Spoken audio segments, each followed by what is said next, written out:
I need to admit something before I tell you what my husband did. I saw the signs for months and told myself they were nothing. I'm Amara, 33, and I've spent 9 years pulling property records and title histories for a living, which is exactly the skill that ended up cracking this whole thing open, though I didn't know that yet. The night I found a receipt in the laundry for a security deposit on an apartment I'd never heard of 3 weeks before, Julian and I were supposed to close on our first house together. $780,000. That's what we'd saved toward together for 4 years. That's what was sitting in an account with both our names on it 3 weeks from becoming a mortgage. And somewhere in the middle of all that, saving some of it had apparently gone somewhere else. Let me back up, though, because you need to understand how long I'd actually been ignoring what was right in front of me and what it actually is I do all day, because that part matters more than you'd think. Julian and I met at a property showing of all places. He's an architect. I was the one pulling title history on a building his firm wanted to renovate, and he asked me out over a set of blueprints spread across a folding table.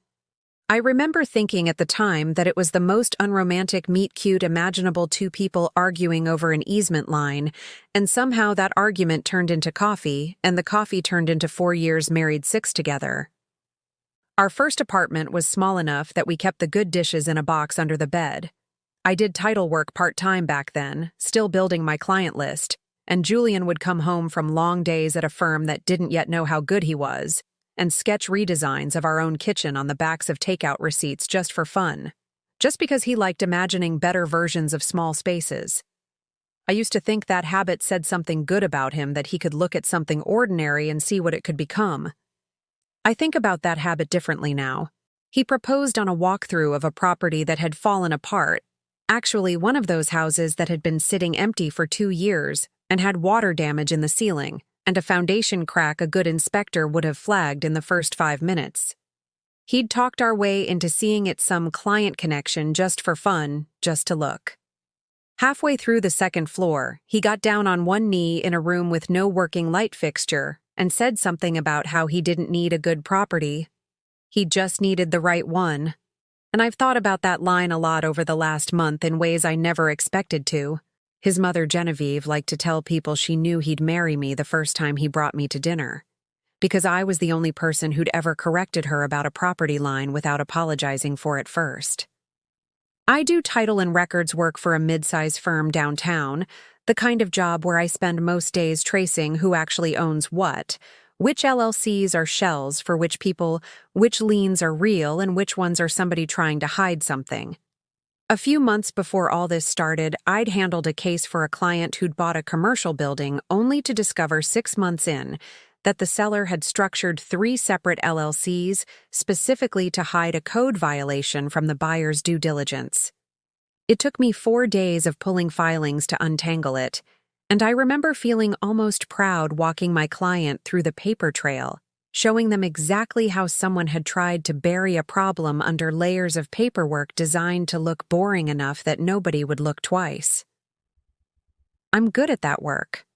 I'm good at it in a way that looking back should have made me faster to notice what was happening in my own house. The signs had been there for months, honestly. Julian started working later, first once a week, then twice, then most nights. His phone stayed face down on every surface it touched, which never used to be a thing he did. When I asked about a credit card charge in a part of town he had no client in, he said it was a coffee meeting that ran long. I believed him mostly because believing him was easier than the alternative, and because we were 3 weeks from the biggest financial decision of our lives together, and some part of me didn't want to blow that up over a feeling I couldn't prove. Then I found the receipt.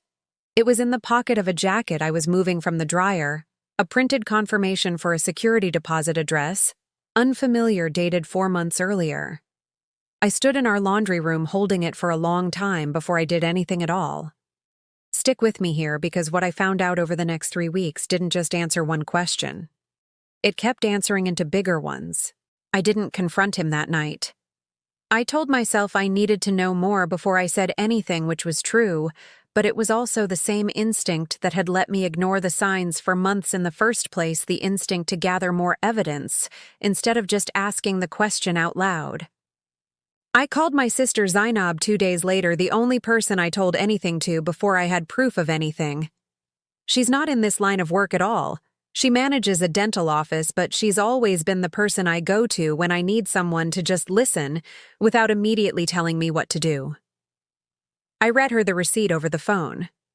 She was quiet for a second, then asked the question I'd been avoiding asking myself. What was I planning to do if it turned out to be exactly what it looked like? I told her I didn't know yet. She said that was fair, but not to wait too long to find out. We met for coffee a few days after that, and I remember sitting across from her turning the receipt over in my hands, and she asked me if I wanted her to just say what she thought, or if I wanted her to keep listening. I told her to say it. She said Julian had been distant at her birthday dinner 2 months earlier, in a way she'd noticed but hadn't said anything about, because it wasn't her place, and because she'd told herself she was probably imagining it. Hearing that someone else had noticed something too, even something small, made the whole thing feel less like I was losing my mind, and more like I'd just been the last one still hoping. The following week at a firm holiday mixer, I almost skipped a colleague named Delphine. She works at a title company I coordinate with, constantly mentioned, completely in passing, that she'd seen Julian at a restaurant on the west side a few weeks back, having what she called a nice dinner with a woman she didn't recognize. She said it lightly, the way you mention something you don't realize is a bomb. I smiled and said probably a client. She said probably, then added almost as an afterthought that it hadn't looked like a client dinner exactly, though she couldn't say why. I didn't push. I didn't need to.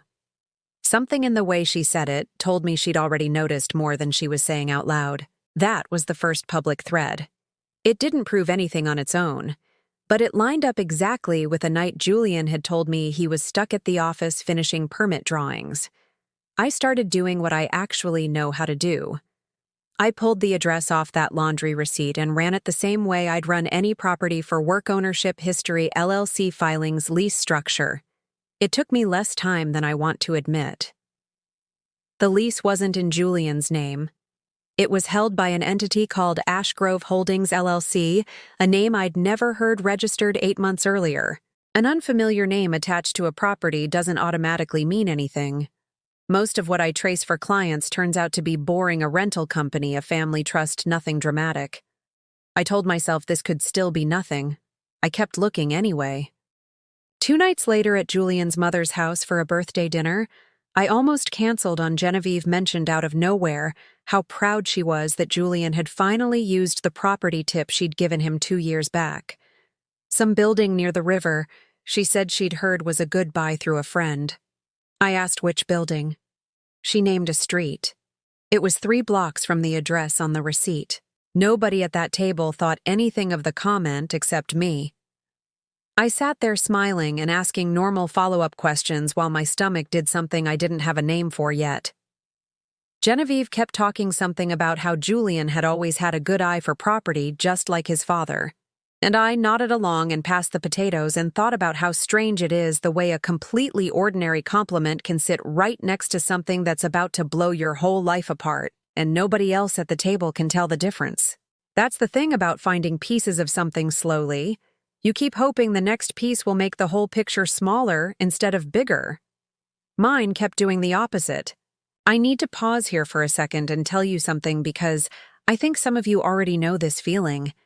There's a specific kind of loneliness in being the only person in a relationship who's actually looking. Julian didn't know I'd found the receipt. He didn't know about Delphine's comment or his mother's slip.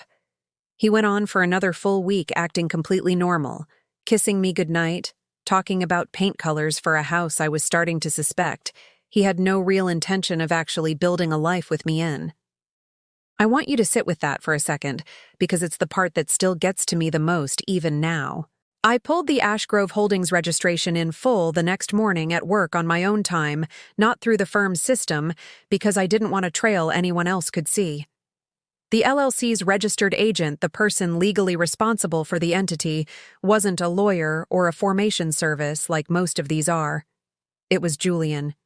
His own name, his own signature filed 8 months before I found that receipt. That answered one question in the worst possible way. This wasn't a moment of weakness he'd stumbled into. He'd built a legal structure to hide it. 8 months of planning, or at least 8 months of maintaining something he'd clearly decided from the start needed its own paper trail separate from ours. I checked the deposit source next because that's the part of this job that never stops being useful. Money always leaves a trail somewhere. The security deposit had come out of our joint house savings account, a small enough amount that neither of us would have noticed it on a routine statement 3 days after a real estate closing that had fallen through and returned funds we'd both forgotten to fully reconcile. He'd used the confusion of our own house buying process to cover the withdrawal. Our house money. The $780,000 we'd been building toward for 4 years, and he'd carved a piece off it to fund something he was hiding from me using the exact same account that was supposed to prove we were building a future together. I told Zainab all of it that weekend sitting in her car outside my own house, because I couldn't say it out loud inside where Julian might walk in mid-sentence. She didn't say I told you so, which I appreciated because there had never actually been a moment where she'd said anything like that. She just asked what I needed from her. I said I needed her to not tell our mother yet.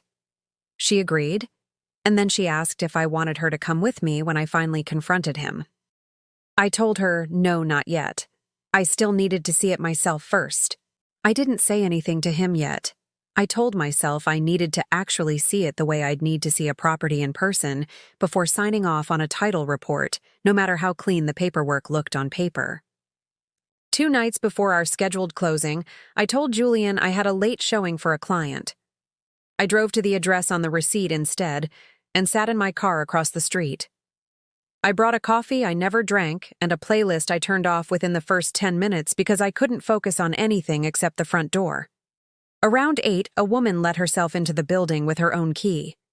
Young, maybe late 20s, carrying an umbrella I recognized immediately, because it was Julian's, the same faded green one that used to live by our front door, and that I genuinely thought we'd lost. I sat there another 40 minutes after that, watching the lit window on the 3rd floor, one shadow moving behind the curtain, and then 20 minutes later, 2. I didn't go in. I didn't confront her. I drove home eventually and made dinner like nothing had happened because I needed one more piece before I did anything, and because some small, humiliating part of me was still hoping there was an explanation that made all of this survivable. I went back the following night too, though I hadn't planned to. I told myself I was double-checking being thorough the same way I'd never sign off on a property file after only one pass. Really, I think I just needed to see it again to believe it was real the first time. Julian's car was there again. Same window, same light on past 10. I didn't stay as long the second time. I didn't need to. There wasn't an explanation that made it survivable. But I want to be honest that I looked for one anyway for longer than I'm proud of. The last piece came from Genevieve again, unintentionally over the phone the next afternoon, when I asked casually how long ago exactly Julian had bought that property near the river. She said the timing stuck with her, because it was right before the wedding. He'd mentioned it at his bachelor dinner, actually, something about needing a quiet place to think before the big day, before the wedding. Whatever this was, it hadn't started sometime in our marriage in some low moment neither of us saw coming. It had already existed the week he stood in front of everyone we knew and promised me the rest of his life. I didn't wait for him to get home.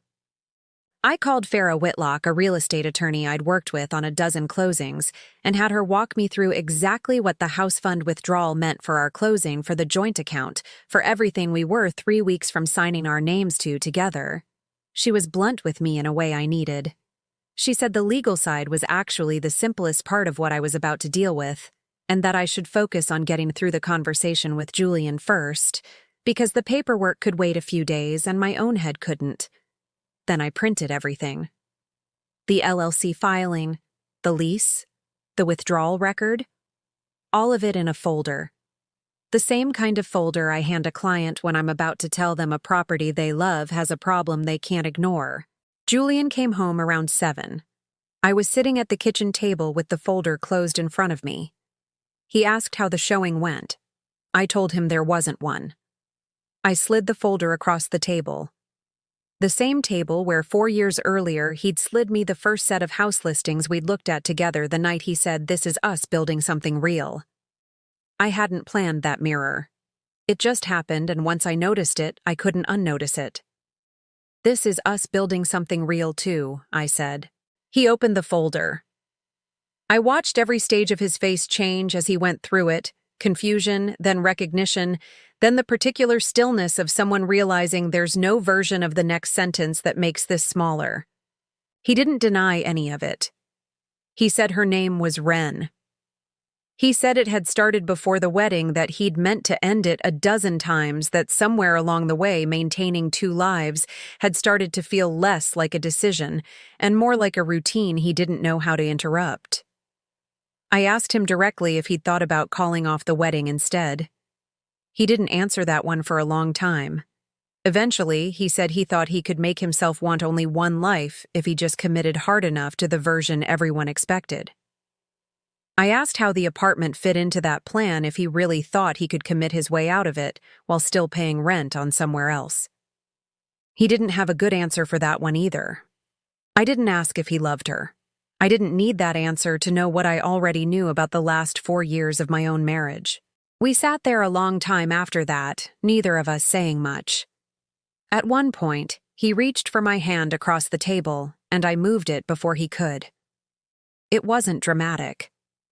It was just clear to both of us that whatever conversation came next wasn't going to be the kind that ends in reconciliation. We didn't close on the house, obviously. Farah helped me untangle the joint accounts over the following weeks, made sure the withdrawn deposit got accounted for properly in whatever came next, made sure I wasn't the one left holding a legal mess he'd built quietly for 8 months. Here's the part I didn't expect, though, the part that came almost 3 weeks after everything else. Wren reached out to me. Not to apologize exactly, more just to talk in the strange, careful way two people connected by the same lie sometimes end up needing to. She told me Julian had told her he was separated had been for over a year, that the paperwork was just taking a while. She hadn't known about the wedding at all. She found out the same week I did from a mutual friend who'd seen the news travel through people I'd never met. She asked near the end of the call if I hated her. I told her honestly that I didn't know yet, but that I didn't think she was the one who owed me anything. She was quiet for a moment, then said she'd moved out of the apartment already, that she couldn't stand being in it once she understood what it actually was. I didn't know what to say to that, so I just told her I hoped she was doing okay. And I think I meant it. I believed her. I still don't fully know what to do with believing her. I moved out of the house we'd rented together while we figured out what came next. Zainab helped me pack, mostly in silence, the kind of silence that says more than talking would. She kept finding small things, a coffee mug, a photo from our wedding tucked into a book, and quietly setting them aside without asking whether I wanted them, letting me decide later, instead of forcing the question in the moment. I appreciated that more than I think she knew. Genevieve called me twice awkward and apologetic in her own way, insisting she'd had no idea what that property tip had actually enabled. I believe her too, mostly. I've spent enough years reading paper trails to know that most people involved in something like this aren't equally guilty even when they're equally connected to it. She asked the second time if she could still call me, sometimes even after everything with Julian got sorted out legally. I told her I didn't know yet either, but that I wasn't ready to say no. I still do title work every day. It's strange, honestly, spending 8 hours tracing who really owns what, who's hiding behind which name on which document, and then going home to a life I'm still rebuilding around exactly that same skill turned inward on my own marriage. A few weeks ago, I caught myself mid-file for a client thinking about how easy it actually is to hide something in plain sight, as long as nobody thinks to look. I used to think that was a fact about property law. I think about it differently now. I don't have a clean answer for you about what I'm supposed to feel toward Julian now. Some days it's anger. Some days it's something closer to grief for 4 years I thought were real, and apparently weren't, not entirely, not from the beginning. I keep coming back to one question I genuinely don't have an answer for yet. If I hadn't found that receipt in the laundry, how much longer would I have let myself not look? If any part of this hit close to home, if you've ever found the one piece of paper that made you finally stop explaining someone's behavior away, I see you genuinely. And if you liked watching someone use exactly the skill nobody expected her to turn on her own life, watch my latest video next. You will not see what she finds there coming either.